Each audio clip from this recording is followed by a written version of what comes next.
Dari FRB 1989. Sebagai cewek, kalau kita suka seseorang, boleh ngelamar duluan gak sih? Tata caranya gimana? Kalau nembak ngobrol dulu ke orangnya langsung, boleh nggak? Nah, bagus tuh pertanyaan. Itu kayaknya second akun gue dah.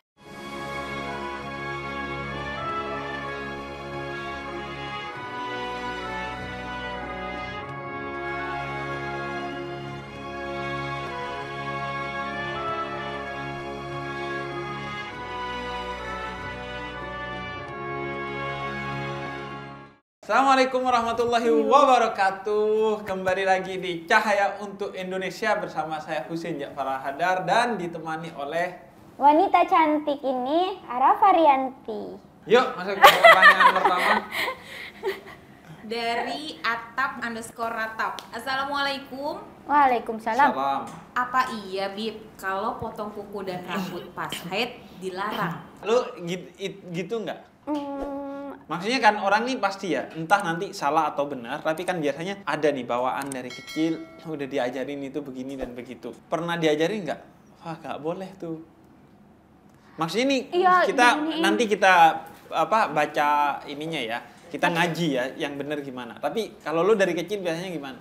Nggak boleh sih. Jadi gue pas haid kan dikasih tahu, jangan potong kuku kalau lagi haid sama jangan keramas. Jangan ini Kok juga. jangan keramas? Iya.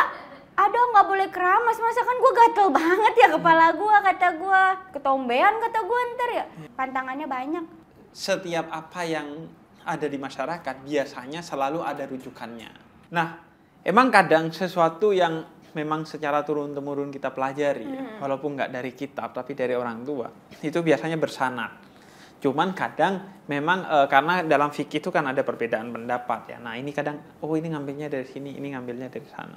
Tapi secara umum kalau kita ngaji Imam Ghazali dalam Ihya Ulumuddin atau Imam Nawawi Al-Bantani, motong kuku atau motong rambut itu ketika haid paling jauh hukumnya makruh, nggak sampai haram. Jadi paling jauh tidak dianjurkan. Tapi kalau tadi kata Arafa, ini kalau nggak dipotong jadi kotor, atau kalau nggak dipotong jadi bahaya ketika tidur atau gimana, ya nggak apa-apa dipotong karena ada sesuatu yang lebih utama yang harus diprioritaskan. Berarti jadi, lebih baik. Lebih baik doang. Tapi kalau harus ya nggak apa-apa. Misalnya dengan nggak potong rambut akhirnya udah panjang banget nih, karena seharusnya waktu motongnya itu segini. Atau apalagi kalau akhirnya telat ya, jadi 1 bulan gitu. Kan lumayan. Karena di sisi lain juga kita ditekankan untuk menjaga kerapian, kebersihan dalam Islam. Jadi ya dipotong aja nggak apa-apa. Tapi kalau memang nggak ada sesuatu yang urgent, ya jangan, karena itu makruh. Lanjut. Dari Riana. Kan kalau cewek wajib pakai jilbabnya setelah balik ya, Bib. Terus kalau udah nenek-nenek masih wajib pakai jilbab nggak? Gue juga sekaligus mau menunjukkan bahwa apa yang ada di masyarakat itu sebenarnya lu jangan bilang, wah itu nggak ada dasarnya, wah itu bid'ah, wah itu lu tahu dari mana. Karena itu biasanya belajar dari orang tuanya, dari gurunya, yang itu sebenarnya ada sanadnya. Cuman kita biasanya cuman pengen tahu apa itu udah, nggak pengen tahu dia sumbernya dari mana. Karena itu kebiasaan yang sudah ada, itu jangan buru-buru dianggap, wah itu nggak jelas tuh kebiasaan atau bid'ah dan lain sebagainya, ngada-ngada gitu. Jadi kalau udah tua itu biasanya yang diwajibkan adalah tetap menutup auratnya, tapi pakai biasanya itu ciput. Iya. Biasanya pakai ciput. Boleh membuka kerudung luarnya udah. Nah, kalau dia pakai kerudung seperti biasa, nah kadang kan kalau udah nenek-nenek itu udah gemeteran, jatuh. Terus dia angkat lagi, itu nggak apa-apa. Atau dia jalan tuh, dia angkat tuh. Biasanya bawahnya tuh diangkat takut jatuh.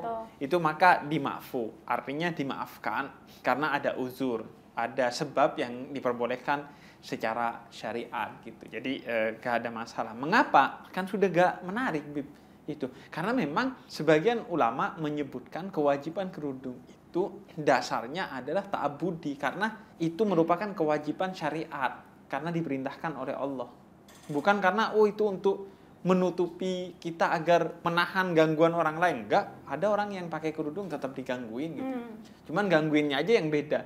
Assalamualaikum ukhti. Iya betul. Gangguin juga tuh, dan dosanya lebih gede tuh.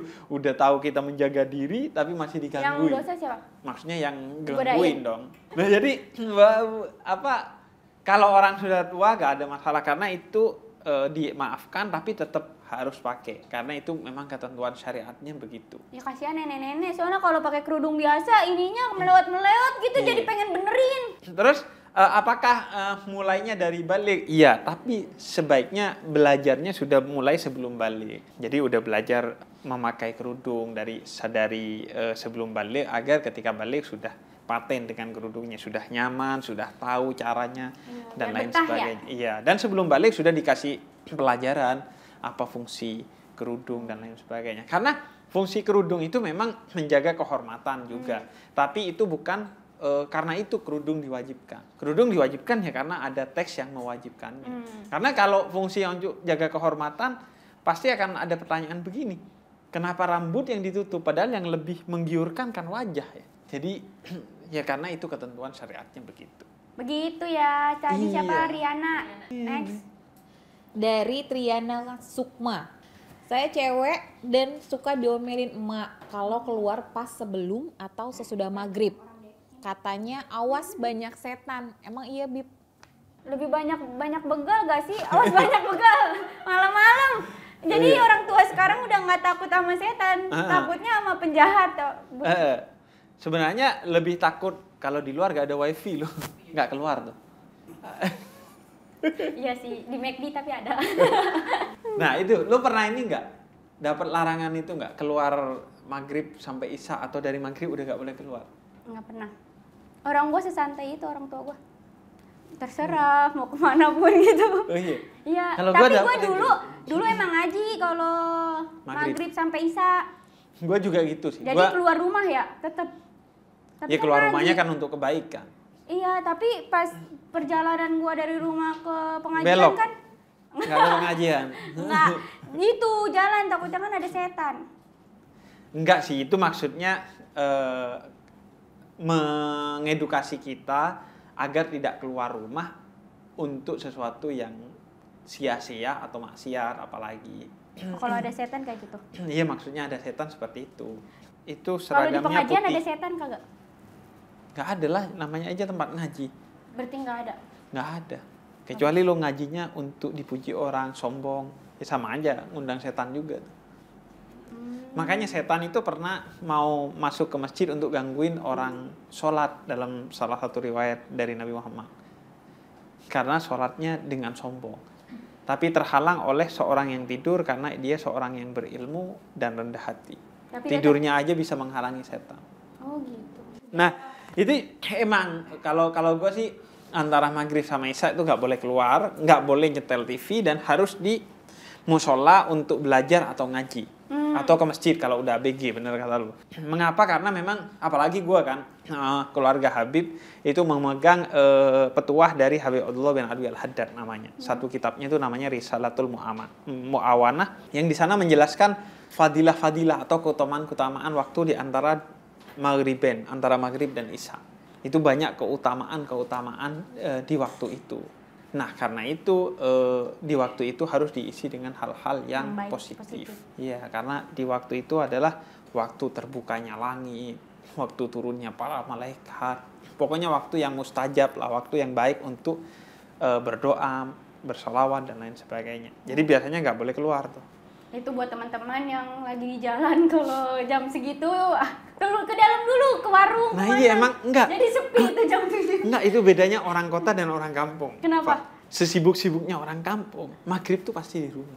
Benar. Kalau orang kota tuh lebih banyak di maghrib emang di jalan. Makanya kalau orang kota bahkan pulangnya tengah malam kan. Iya benar. Soalnya dia kenapa pulangnya malam? Karena kalau jam 6 macet. Jadi males pulang jam 6 tuh udah pulangnya tetap Tapi kalau malam. semua orang berpikir seperti itu kan jadi sepi. Maghribnya Iya. nggak akan sepi sih kalau di Jakarta. Selalu ramai. Iya jadi menurut gua poinnya adalah karena kalau orang kampung tuh dia disiplin waktu dan menghargai waktu maghrib sebagai waktunya Allah. Karena kan Allah bilang di Quran bahwa siang hari itu untuk bekerja, malam hari ya untuk istirahat dan beribadah. Betul. Jadi kita tuh dikendalikan oleh waktu orang kota. Kalau orang kampung mengendalikan waktu. Mungkin Makanya karena bahagia ya. orang kota tuh lebih banyak lampunya daripada orang kampung gak sih? Jadi kalau di kampung tuh kelihatannya udah gelap banget di rumah. Jadi kayak males keluar. Kalau orang kota kan kayak lampunya banyak ya. Jadi kayak masih rame gitu. Kayak di Jawa Timur, kota-kota di Jawa Timur tuh kayak tempat gua tuh di Bondowoso gitu. Iya masih orang maghrib di rumah gitu, jarang di luar rumah. Jadi mau sesibuk apapun ditinggalin udah. Kalau udah jam 5 udah berarti selesai nih waktu bekerjanya selesai. Kalau enggak terus lo duniawi dikejar ya lo gak ada habisnya gitu. Dari FRB 1989. Sebagai cewek, kalau kita suka seseorang, boleh ngelamar duluan gak sih? Tata caranya gimana? Kalau nembak ngobrol dulu ke orangnya langsung, boleh nggak? Nah, bagus tuh pertanyaan. Itu kayaknya second akun gue dah. Emang lo punya keresahan itu? Hampir-hampir sama sih. Karena kan rata-rata cowok tuh diem ya sekarang ya, nggak mau aktif ya, lebih aktifan cewek. Kesian banget. Iya, bisa kalau nggak kayak gitu nggak ada. Lo pernah ngelakuin itu nggak? Nggak pernah sih. Nggak pernah. Lo setuju nggak? Setuju-setuju aja sih kalau orang suka mau diapain, Bib. Nah, sesama manusia kan. Iya. Misalnya Arafa suka nih sama cowok. Terus habis itu cowoknya itu nggak tahu kalau Arafa suka. Gimana kalau kita nggak nyatain dulu? Masa iya cowok itu harus peka, padahal cowok ini pekerja keras kayak nggak mikir. Berarti cewek itu nggak suka. Jadi Cowok itu. kenapa? Iya, kalau dia suka kan pasti udah nembak. Tapi kan kalau kita nggak bilang, cowok itu nggak tahu. Cowok itu takutnya Ya kalau bilang dia jadi tahu tapi dia nggak suka buat apa? Jadi harus yang gimana? Mata-mata dulu. Nah sebenarnya Apakah dia sih suka sama aku? itu mah boleh aja cewek naksir cowok duluan seperti Sayyidah Khadijah ke Rasulullah. Kalau memang cowoknya pantas, baik, agamanya top, ya gak ada masalah cewek nembak duluan. Tapi jangan sampai menggadaikan kehormatannya, apalagi sampai melanggar syariat. Jadi ya udah tinggal utarakan dengan cara misalnya ngasih tahu ke Temennya. saudara dia, temennya atau ke orang tuanya gitu. Terus tapi kalau kita kasih tahu ke temennya atau nggak ke saudaranya, terus ternyata respon cowok ini nggak bagus, kitanya malu gak? Kalau sebenarnya sih nggak perlu malu, ngapain malu? Orang itu bahkan melanjutkan pernikahan yang menurut dia udah gak perlu dilanjutkan hanya karena malu kalau bercerai. Padahal cerai adalah jalan terbaik untuk dia. Atau orang malu untuk gak melanjutkan tunangan ke pernikahan hanya karena malu lantaran undangan sudah menyebar. Menurut gue itu salah. Karena hidup lo adalah tentang lo dengan pasangan lo, bukan tentang orang lain. Orang lain hanya akan ngetawain kalau ada apa-apa dengan lo. Iya sih, betul. Jadi jangan jadikan orang lain sebagai beban. Tetap acuannya ini benar atau enggak. Kalau udah benar mau orang lain juga julid gimana-gimana, udah gak usah dihirauin. Tapi boleh gak sih kayak gitu kayak? Boleh. Kalau ngelamar duluan? Boleh, bukan ngelamar duluan, yang ngelamar pasti cowok ke cewek. Oh, harus cowok Tapi ke cewek. tapi ngasih tahu duluan ya boleh. Sekarang mah udah setara lah ya, orang namanya juga perasaan Bukan hati. sekarang aja, dari dulu memang itu gak ada masalah. Nggak masalah lah. Jadi kalau buat kalian cewek-cewek suka sama cowok, udah bilang aja dulu, ntar ditolak kemudian kan. Iya. Dan ini kebiasaan belum tentu benar, kebenaran perlu dibiasakan. Nah, itu. Mungkin kurang enggak, itu gak biasa sih cewek nembak cowok duluan. Ya emang gak biasa, tapi kan itu Kita belum nggak tentu tahu benar. itu biasa atau enggak, kan rata-rata cewek nggak mau bilang. Lanjut. Dari Farul Aska. Kalau misalnya foto dulu yang nggak menutup aurat, terus sekarang udah hijrah menutup aurat. Apakah kalau masih dilihat orang, foto yang nggak nutup aurat itu bisa menjadi dosa jariah? Lu ada ini nggak zaman dulu foto Facebook. gak kerudung? Facebook. Terus Tapi belum balik kan. Kalau kayak gitu berarti dosa gak? Kalau misalnya belum balik tapi ada di Facebook. ya sampai sekarang masih ada nggak? Ada, karena lupa password. Makanya sekarang ada jasa hapus akun. Iya, masalahnya gue nggak make. Nggak tahu, kayaknya akun gue udah nggak ada, udah diganti akun orang. Ya sebenarnya ini ada fatwa dari lembaga fatwa Mesir, Darul Ifta Misriyah tahun 2015, bahwa foto kalau nggak berkerudung itu sama saja dia berdosa, dihukumi seperti kamu keluar rumah nggak berkerudung. Serem banget ya. Ya kalau udah balik, kalau belum balik ya tentu nggak. Dan kalau sudah terlanjur maka dihapus. Kalau misalnya Atau misalnya berubah dulu nggak berkerudung sekarang berkerudung, ya yang nggak berkerudung dihapus gitu. misalnya di Instagram dia punya banyak jutaan followers. Dosa udah, ya udah pokoknya dosa aja, tinggal Dosa dihapus. aja ya? Tapi semampunya ya. Kalau ada orang yang udah nge-save ini ya, Oh itu iya, kan di ada luar. lagi yang nge-save. Itu di luar kemampuan kita kan. Yang penting Nge-screenshot. apa yang bisa kita lakukan, udah lakukan aja itu. Dan ini juga apa? Bukan berarti nggak boleh nih foto nggak pakai kerudung. Boleh foto nggak pakai kerudung. Asalkan kita bisa menjamin bahwa itu tidak akan menjadi konsumsi orang yang haram untuk melihat foto itu. Iya. Artinya berekspresi ya nggak Foto apa-apa. tapi nggak usah diekspos ya. Di Iya. galeri aja. Betul. Gitu. Jadi kita aja yang ngelihat ya. Iya sama kayak, dan itu bukan hanya cowok juga kalau ketika buka aurat misalnya dia pakai celana pendek di atas lutut, ya jangan di-post gitu. Oh, berarti kalau bapak-bapak kayak buka baju gitu keluar rumah itu dia Kalau dosa? sampai siapa yang dosa? pusernya kelihatan, Itu ya itu dosa. buka aurat lah. Ya itu balik lagi kebiasaan belum tentu benar, kebenaran perlu dibiasakan. Wah, itu berarti dosa ya. Dosa. Lanjut nih. Lanjut. Dari Karina, kalau berhubungan suami istri di bulan Ramadan kan harus bayar kafarat 2 bulan berturut-turut. Tapi gimana kalau perempuan? Kan ada masa haidnya, Bib. Apa boleh diganti pakai fidyah? Iya, gini. Kalau pasangan suami istri melakukan hubungan halal, tapi di siang hari saat puasa, maka dia kena kafaroh. Kafarohnya itu berjenjang. Yang pertama adalah membebaskan budak. Tapi ulama sepakat bahwa sekarang tidak ada perbudakan, maka gak ada udah. Kemudian yang kedua adalah berpuasa berturut-turut selama 2 bulan. Kalau tidak mampu memberi makan orang miskin sebanyak 60 orang miskin. Kalau nggak mampu juga. Kalau nggak Nggak mampu bisa. juga. Nggak bisa. Nggak bisa udah. Waduh, sulit Nah, banget ada sahabat ya. yang datang ke Nabi. Saya nggak bisa, Nabi, saya orang miskin kok. Iya. Ya udah kata Nabi, nih saya kasih kamu gandum, kamu bagikan ke orang miskin. Kata dia, ngapain saya nyari, saya aja miskin, mending saya makan sendiri. Nabi ketawa. Ya udah kamu makan dan selesai kafarah puasa. Itulah Nabi Muhammad. Hukum ditegakkan, tapi solusi dicarikan. Enggak, jangan cuma zina, haram. Nggak ada solusi. Tapi nggak ada solusi. Iya, apalagi Padahal sampai semua orang pengen jauh dari zina, tapi solusinya gimana? nggak ada ya. Sampai diarak-arak. Kan malu ya, bukan solusi ya. Bukan solusi, nggak edukatif juga. Nah, jadi kalau nggak bisa berarti ngasih makan orang miskin atau puasa 2 bulan berturut-turut. Nah, kalau puasa 2 bulan berturut-turut, kalau bagi cowok, kalau ada Setiap hari itu setiap hari harus berturut. Kalau nggak berturut-turut, maka diulang dari awal. Iya. Kecuali ada uzur syar'i, misalnya sakit atau dalam perjalanan. Waduh. Nah, kalau cewek ada 2 pendapat. Ada yang mengatakan pendapat bahwa Imam Nawawi misalnya cewek tidak termasuk yang terkena hukum ini. Karena ini soal hukum harta, ngasih makan orang, dan itu jatuhnya ke kafaroh itu jatuhnya ke laki-laki sebagai pemilik harta, pemberi nafkah. Tapi sebagian mengatakan cewek juga kena. Nah, tapi karena haid itu adalah uzur syar'i, ya tinggal kemudian tidak melakukannya ketika haid. Begitu sih. Lanjut. Dari Yasa_Gio. Kalau bekas darah haid kita masih berbekas di pakaian, padahal udah dicuci, itu hitungannya masih najis atau udah boleh dipakai sholat? Ya kalau memang diusahakan bisa hilang atau karena kelalaiannya, maka dia harus sampai bersih. Hukum dasarnya sampai bersih. Bersih itu apa ukurannya? Hilang warnanya, hilang baunya, hilang rasanya. Enggak, intinya itu tolak ukur bersih. Jadi harus sampai bersih.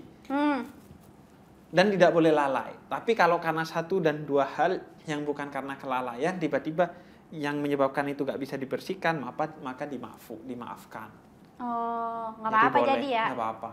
Boleh, tenang aja. Nggak tenang aja, kalau lalai Nggak nggak boleh. Oh. Tapi kalau karena suatu hal yang menyebabkan Buang aja ternyata ya? nggak bisa, ya nggak boleh. Buang kan jadinya mubazir.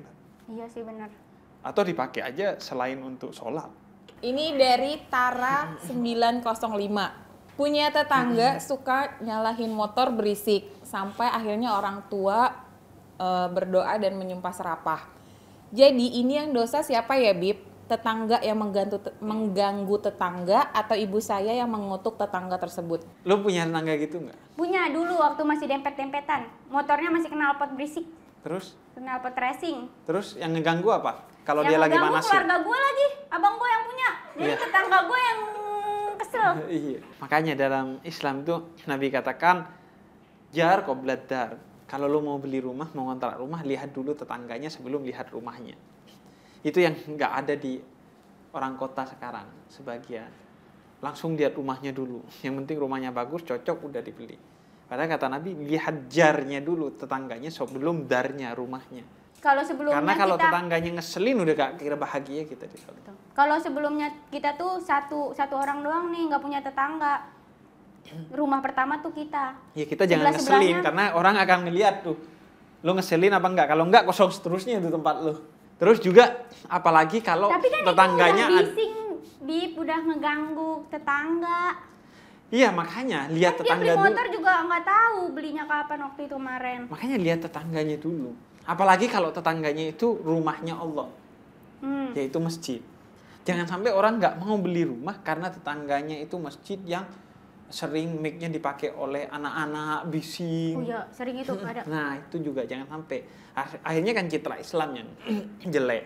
Masjid yang seharusnya jadi tempat dakwah, jadi justru kontraproduktif. Seorang muslim itu, kata Nabi, khairun nas anfa'uhum linnas.